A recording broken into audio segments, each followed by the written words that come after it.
Welcome back. Pio Tuai and Waisea Nadhungu have been excused for not turning up today at the Fiji Sevens camp in Pacific Harbour. But it's not the same for one player who has been dropped yet again since Gold Coast.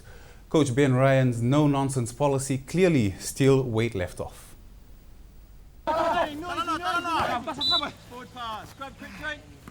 Back to full speed training, a familiar face has again gone AWOL. Eli Tinai, haven't had a call for him to let me know where he is, so as far as I'm concerned that's him out, so I'll look to perhaps bring a replacement in the next few days. The Warden's playmaker missing in today's regroup camp, as only 21 of 23 players showed up at Rugby House before being shifted here to Pacific Harbour's Uprising Beach Resort.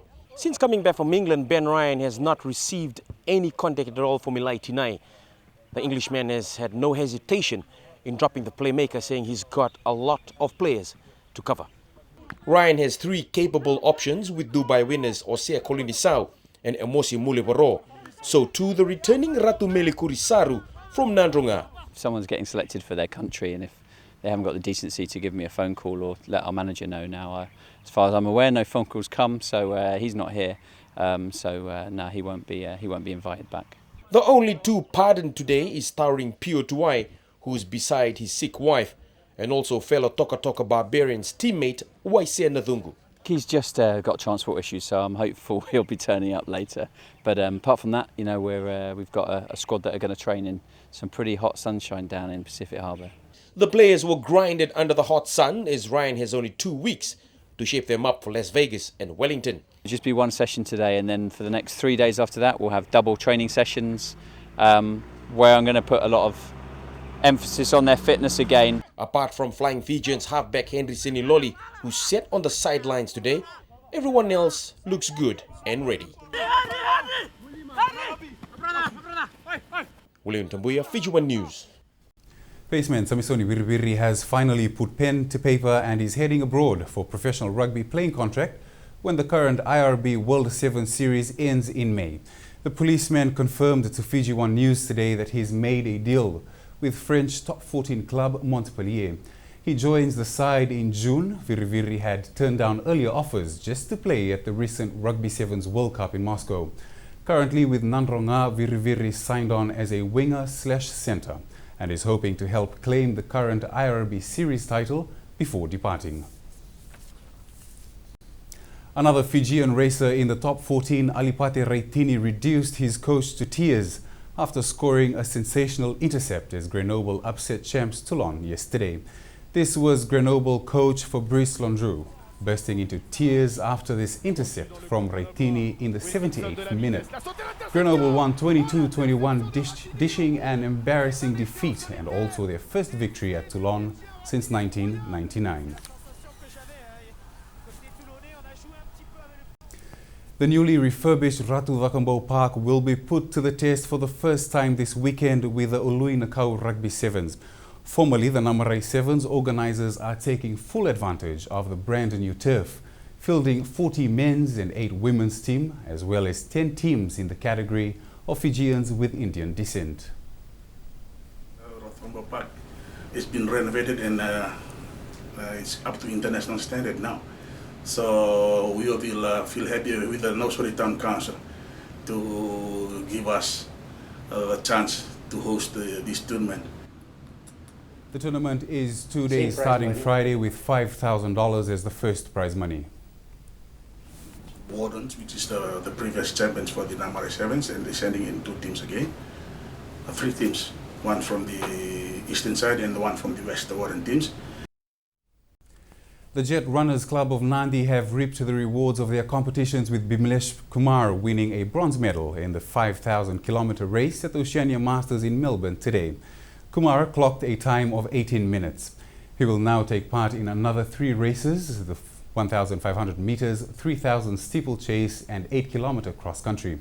It's a promising result as Fiji has been chosen to host the Oceania Cross Country Championship in Denarau in September this year.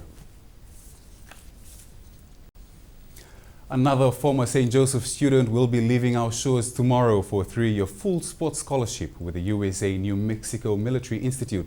The 18-year-old was selected based on her balanced results, both academically and on the field. Selina Navuso with the details. These are the hands and looks of determination that has this young Navuso native from Netasiri going, of making her dreams come true in the sport that she loves so dearly. Veronica Ngalo never believed that one day she will be following in the footsteps of teammates who are already there, and is fortunate to be selected. Thankful for being selected, especially for Coach Shelby as she came down to Fiji. I'm grateful and I'm thankful for her for choosing me.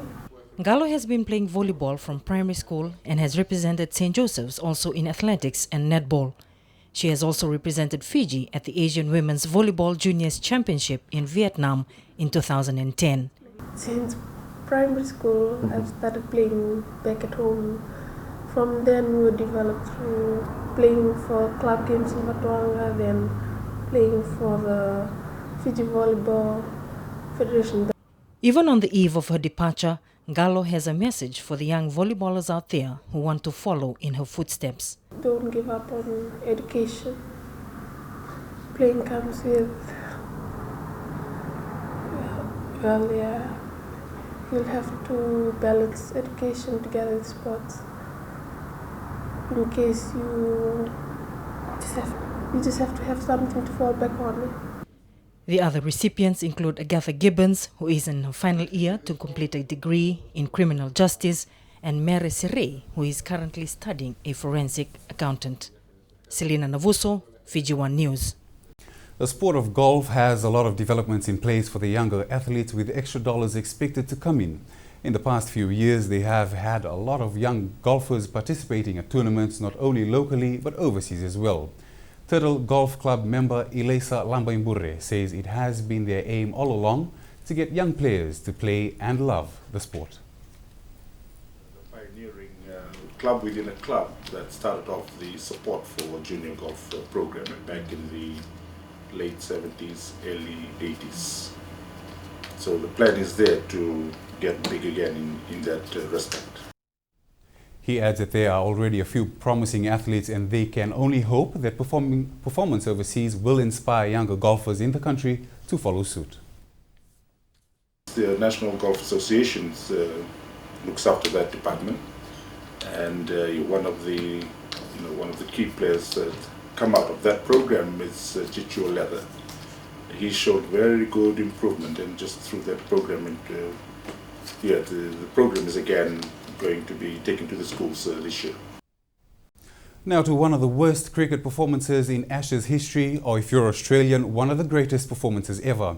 Australia have secured a 5-0 Ashes whitewash inside 3 days in the last test in Sydney. Poor old England have been utterly humiliated once again. The spectacular implosion of English cricket put into perspective. The SCG decked out in pink in support of Australian legend Glenn McGrath's foundation for breast cancer awareness. But while the colours changed, the story of this Ashes series didn't. Oh, good shot. That go all the way. Chris Rogers and George Bailey steadily putting the target beyond England's reach, the 36-year-old opener comfortably reaching his 3rd Test century. Experience coming to the fore. England with little reprieve even when Bailey was dismissed. Brad Haddon making no secret of the home side's plans. Oh, up over 3rd man, there's some improvisation. Australia eventually all out with a mammoth lead of 447. England starting in familiar fashion. Oh, that's good bowling. Oh, it's really good bowling. Alistair Cook's miserable tour ending, unsurprisingly, in misery. Ian Bell cutting loose. There he goes over the top lines there, it's way over his head. Before cutting straight to gully. Oh, good catch! And if anything was to sum up England's series, it was this. Michael Carberry's bat broken in half as he played a defensive shot. The amusement for England a mere distraction from their woes, it was short-lived. Oh, inside edge! Gone! It's gone! England's now ritual humiliation continued after tea. 4 more wickets gone in the first 2 overs. Ben Stokes again showing resistance of sorts before departing as well. It was a matter of minutes before the rest of the tale followed. How apt is this 5-finger salute from Mitchell Johnson? Australia with a remarkable 5-0 series sweep. Sydney Sixers climbed into 2nd place in the Big Bash League table after recording a 6-wicket victory over the Adelaide Strikers. The hosts won the toss and chose to bat at the Adelaide Oval, but their total of 149 for 7 always looked a little on the small side. England international Michael Lumb put the Sixers' chase on course, smashing 5 sixes as he hit 54 from 41 balls to keep the hosts comfortably ahead of the required run rate. After the opener was dismissed in the 14th over, the scoring slowed, but fellow Englishman Ravi Bopara, 23 not out, and Marcus North, 38, brought home the victory. It's been a mixed day for England's biggest football teams in the third round of the FA Cup. While Everton comfortably accounted for the QPR, Manchester City was given a real fright at the lower league Blackburn. The round also pitted arch-rivals Arsenal and Tottenham against each other in a clash that took centre stage. A tie more suited to the latter stages of the competition, but with 64 teams in the hat, the draw threw these North London rivals together. New Tottenham head coach Tim Sherwood has picked attacking sides since taking over. He did the same for his first derby match, and it almost paid off. But it was Arsenal who made the breakthrough, Santi Cazorla blasting his way to a first FA Cup goal. Spurs looked to get back into it in the second half, but Danny Rose's mistake saw Thomas Rosicky burst through and finish smartly to make it 2-0 on a great day for the Gunners. The only negative was an injury to Theo Walcott, but even he seemed to be having fun, reminding Spurs fans of the all-important scoreline. So while the Premier League leaders are through, the league's second side Manchester City will face a replay after a draw with Blackburn Rovers. When Alvaro Negredo scored for City just before half-time, many will have expected them to run away with it. But Blackburn weren't overawed and equalised in very similar fashion, Scott Dann capitalising on a goalkeeping error to earn a replay at the Etihad. And that's all from Sports Round tonight, Billy. Thanks, Marion. I love the fresh look, by the way. Thanks. Stay with us. We have world news after the break.